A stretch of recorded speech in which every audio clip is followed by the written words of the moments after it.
My Son Gall by Carbidex.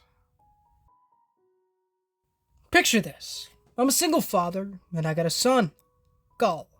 He's a young sprout, 8 years old and brimming with an imagination that could fill oceans. The kind of kid that talks about his imaginary friends like they're right there in the room with us. It was cute, endearing even, until one day it wasn't. One evening, we're sitting at dinner and he looks up at me with those big brown eyes and says, "Daddy, Mr. Pinstripe wants you to play with us." I glance over his shoulder at the empty space he's indicating, indulging him with a little smile. I don't see any Mr. Pinstripe, but I play along, saying I'd love to, but after we'd finished our vegetables. A couple of days go by and things get strange. One morning, I wake up to find every single piece of furniture in the living room stacked in a precarious tower that touched the ceiling. I asked Gull about it, and he shrugged, saying Mr. Pinstripe thought it would be a fun game. Now, I know my boy's imaginative, but this was downright bizarre. The sinking feeling of fear began to settle in my gut, but I tried shaking it off, thinking it was Gull trying to be funny. Then I started finding these little drawings scattered around the house. Odd stick figures with elongated limbs and a crown on the head. Gull said it was Mr. Pinstripe, but I couldn't shake off the feeling of unease those drawings gave me. I told Gull that Mr. Pinstripe was making Daddy uncomfortable, and he just gave me a look that I can't quite describe. But it sure as heck didn't sit right with me. One night, after tucking Gull into bed, I found one of those drawings under my pillow. The elongated figure staring back at me with drawn-on beady eyes. I swear that made my blood run colder than a winter's night. This wasn't Gull's playful imagination anymore, and something told me that things were about to get a whole lot worse. Now, I'm not a man who frightens easily, but when your own home starts to feel like a stranger's, let me tell you, it's enough to get under your skin. Over the next week, I noticed an unsettling change in Gull. My bright-eyed boy was becoming quieter, more withdrawn. It was as if an invisible layer of dread was coating him. And that's not all. I began hearing strange sounds in the house, faint whispers in the night that echoed through the silent hallways. Once I even heard a soft, chilling laugh. A sound no 8-year-old could make. One afternoon, I came home to find Gull sitting in his room, talking to thin air. "No, you can't do that," he was saying. When I asked who he was talking to, he turned to me with wide, fearful eyes and said, "Mr. Pinstripe, he wants to hurt you, Daddy." That single sentence struck me like a bolt of lightning, fear spreading through me like wildfire. Shaken, I reached out to a child psychologist, desperate for help. She suggested that Gull could be under stress and expressing it through his imaginary friend. It sounded reasonable, almost comforting compared to the chilling fear that was wrapping itself around my heart. I took her advice, spending more quality time with Gull, trying to bring back the spark in his eyes, all the while hoping it would end this eerie charade.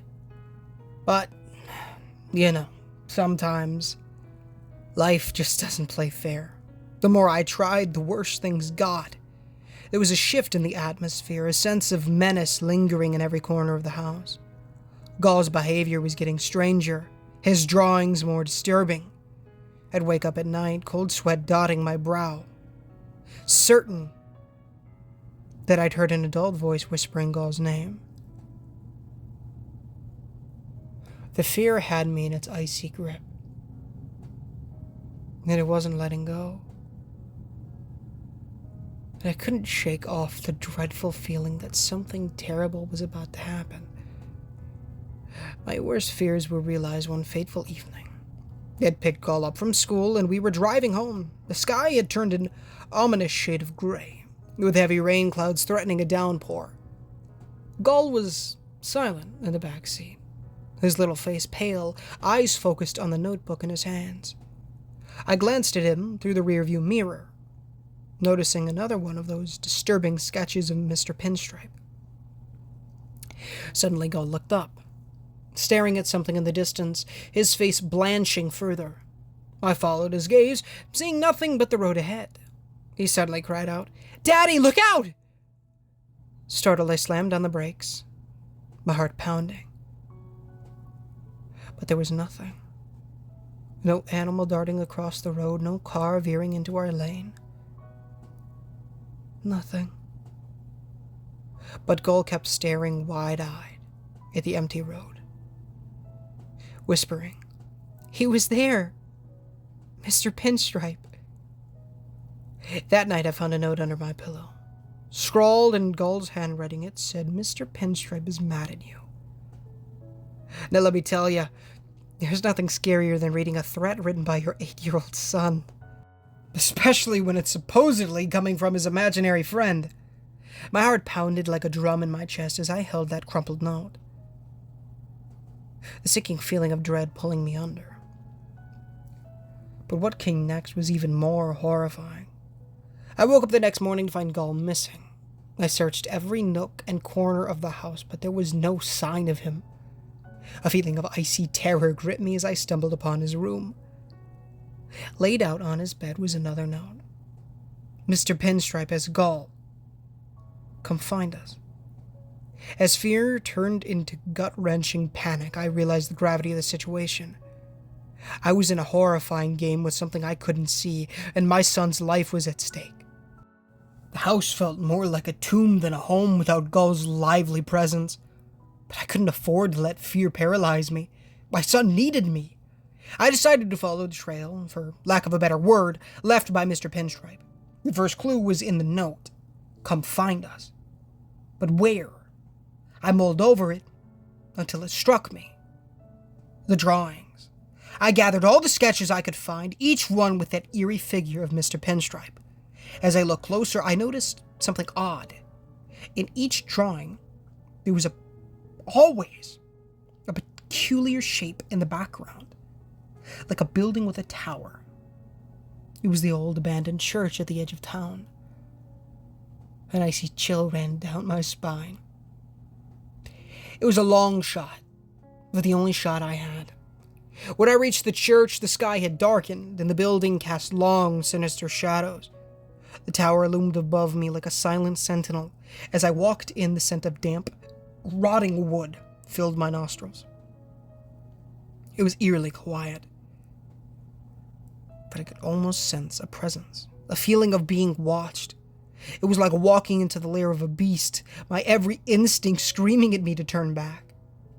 As I ventured further in, my flashlight caught something on the floor. A drawing similar to the ones at home, but this one was different. It was Gull and Mr. Pinstripe, standing side by side. But the figure of Mr. Pinstripe had an arrow pointing towards the basement. Gull was trying to help me. As horrifying as the situation was, I couldn't help but feel a swell of pride for my brave little boy. I pressed on, fear mingling with determination. The game wasn't over yet. The basement door creaked open with a bone-chilling sound, revealing a pitch-black abyss. Taking a deep breath, I descended, each step amplifying my heartbeat, echoing in my ears. As my flashlight moved around the room, it finally landed on a shocking sight. A life-size portrait of Mr. Pinstripe, the elongated stick figure with its haunting eyes. I froze, taking in the grotesque figure, when a sound broke the silence. A whisper. "Daddy?" It was Gull's voice, weak and frightened. I spun around, my heart leaping with relief and fear. Gull was huddled in a corner, his eyes wide and brimming with tears. I rushed over, holding him tight as he clung to me. "Daddy, Mr. Pinstripe is mad at you," Gull whispered, his small body trembling. Just then, a chilling laugh echoed around the basement, making my blood turn to ice. I clutched Gull tighter, spinning around, but there was no one. The portrait, however, seemed to have changed. The figure's smile seemed wider, its eyes gleaming maliciously. I felt a primal fear surge within me, not for myself, but for my son. Grabbing Gull's hand, I rushed towards the stairs. As we raced up, the laughter followed us, growing louder and more menacing, but I didn't dare to look back. I had Gull. We just needed to get out. Just as we reached the top, something yanked Gull's hand from mine. I turned around to see him being dragged back into the basement by an unseen force, his terrified screams echoing through the church. "No! Let him go!" I screamed, lunging forward. I was driven by one single thought: save Gull. I didn't know what I was fighting, but I knew I wouldn't let it take my son. The struggle was terrifying and real, but after what felt like an eternity, I managed to pull Gull free and bolt the basement door shut. The laughter and screaming stopped abruptly, replaced by an oppressive silence. With Gull in my arms, I staggered out of the church, the sky breaking into a new dawn. My body was shaking, my mind trying to comprehend the horrifying events. As the first rays of sunlight hit us, I looked at Gull. His face was pale, but the spark was back in his eyes. "Mr. Pinstripe is gone. Isn't he, Daddy?" he asked, his voice tiny. I nodded, holding him tighter. In the end, I realized the most horrifying experiences often come from the places we least expect, hidden in the corners of our mundane existence, under the disguise of a child's innocent game. We were safe now, but the shadows of Mr. Pinstripe would forever lurk in the corners of our minds, a terrifying reminder of the ordeal we had faced and defeated.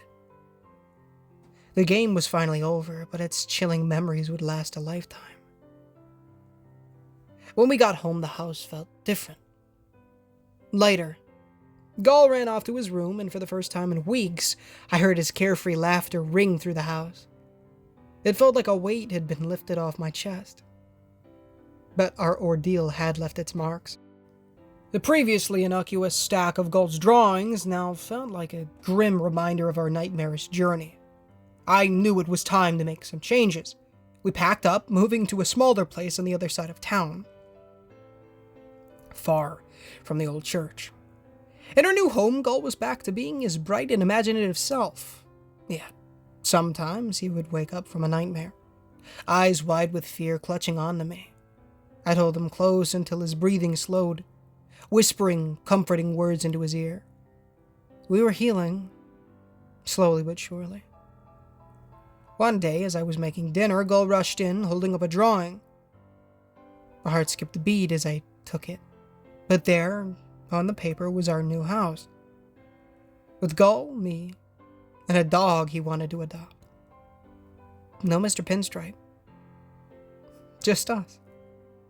I couldn't help but pull him into a bear hug, relief washing over me like a warm wave. That's our story. The horrifying game that upturned our lives. We didn't fight off ghosts or supernatural beings.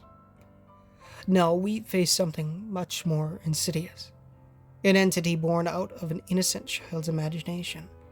A menacing shadow that resided in our own home. But we faced it, braved the fear, and survived. And you know what? Even though it was terrifying, I think it made us stronger. And while there's a part of me that's still scared, still looking over my shoulder, I know we'll be okay. We're survivors, my Gull and I. In the end, that's what matters. Doesn't it?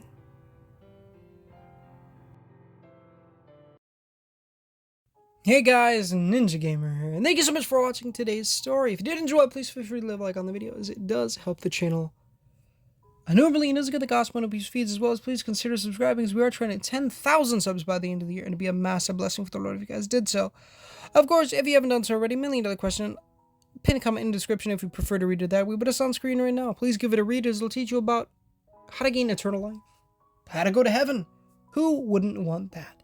It'll teach you about repenting of your sins and trusting in the good Lord Jesus Christ with all your counsel and strength, as well as building the relationship with the Lord by reading the Holy Bible daily, praying daily, and evangelizing to people. It's great stuff, so please do so.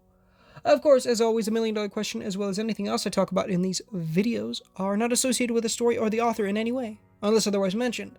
They're for you, the viewer, to read. So please do so. Go give Carbadex some love in the comments and description. The original story link in his YouTube, I always do that, I don't know why. His Reddit page will be down in the description, so please go check that out. Mew, all of his amazing songs, as well as his YouTube channel will be in the description. So go check him out. I love his music. Excuse me, I love his music so much that I listen to it in my free time. It's great stuff. Honk.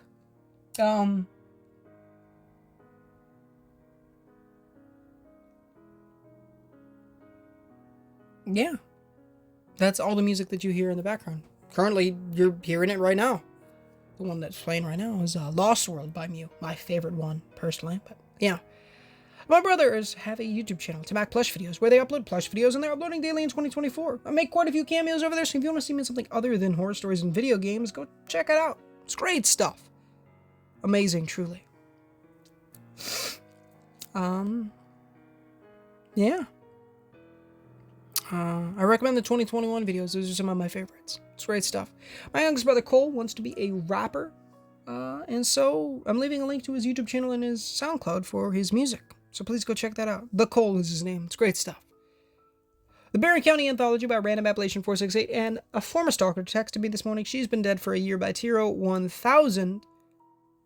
Some of my favorite horror stories that I've done on the channel are in the description. The playlists for them are. If you guys are a fan of the Children of the Oak Walker stories that we've been doing, haven't done one in a while, but I will. They will get out. It's part of the Barron County Anthology. So if you're enjoying that, but you haven't read the rest, or rather listened to the rest, in this case, go do so. It's great stuff, and you'll understand the story a lot better if you do. Yeah. Any sound effects would be in the description if there were any. There's none in this one, and yeah. This story was really good, man. Really, kind of wholesome one. I had a pretty cool day today, man. We picked up a lot of, some games. I bought some, and then my grandma bought me a couple, one game and an amiibo for my birthday. The game is The Last of Us, baby, part 1. That'll be, we'll be streaming that at some point, so stay tuned for that.